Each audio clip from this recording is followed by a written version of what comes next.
Hello everyone, मैं शुभांकर सेन। आज की इस वीडियो में बात करूंगा नदी घाटी परियोजना के उद्देश्य। नदी घाटी परियोजना के उद्देश्य तो जो बहुउद्देशीय नदी घाटी परियोजना के निम्न उद्देश्य थे। पहला जो उद्देश्य हम बात करें उसमें था जलाशयों में मत्स्य उद्योग को बढ़ावा देना, यानी मछली उद्योग को बढ़ावा देना, मछली उद्योग को बढ़ावा देना। उसके बाद हम बात करें जल परिवहन का विकास, जल परिवहन का विकास करना, यानी जल में परिवहन का विकास करना। उसके बाद तीसरे नंबर की बात हम करें बाढ़ पर नियंत्रण के साथ मिट्टी के कटाव को रोकना। जो बाढ़ होती है, बाढ़ को नियंत्रित करना, उसके साथ साथ जो मिट्टी का कटाव होता है, मिट्टी के कटाव को रोकना। फिर हम बात करें चौथे नंबर की, तो सस्ती बिजली प्राप्त कर औद्योगिक विकास करना, यानी लोगों द्वारा सस्ती बिजली, मतलब लोगों को सस्ती बिजली प्राप्त कराना और औद्योगिक विकास करना। पांचवें नंबर की हम बात करें, इसमें क्या है, योजनाबद्ध तरीके से वृक्षारोपण करके वन का विस्तार करना, यानी एक योजना के अनुसार वृक्षों को लगाना तथा वनों का विस्तार यानी वनों का विकास करना।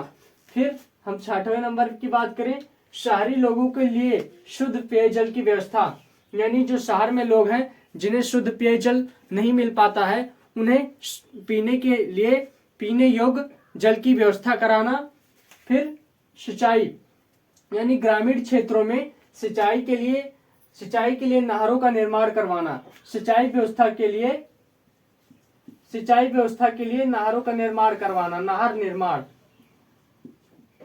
नहरों का निर्माण सिंचाई व्यवस्था के लिए।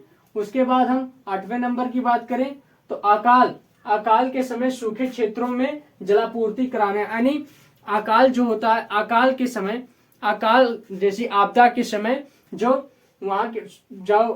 अकाल से ग्रसित क्षेत्र हो या वहां पे जल की पूर्ति कराना। फिर हम बात करें जलाशयों के निकट प्राकृतिक सौंदर्य और मनोरंजन के संसाधनों का विकास कराना, यानी जो जलाशय होते हैं उनके निकट कुछ प्राकृतिक सौंदर्य और मनोरंजन के साधनों का निर्माण कराना। फिर 10वें यानी लास्टवें की बात हम करें तो उसमें पशुओं के लिए हरे चारे की व्यवस्था, यानी जो पशु होते हैं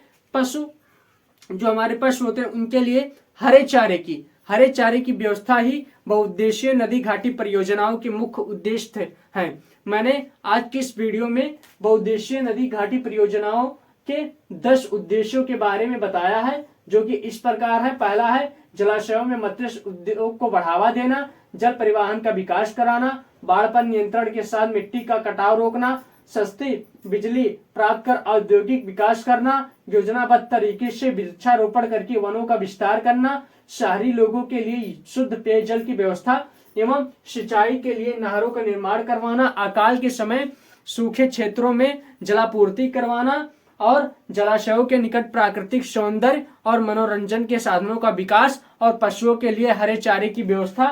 तो आज की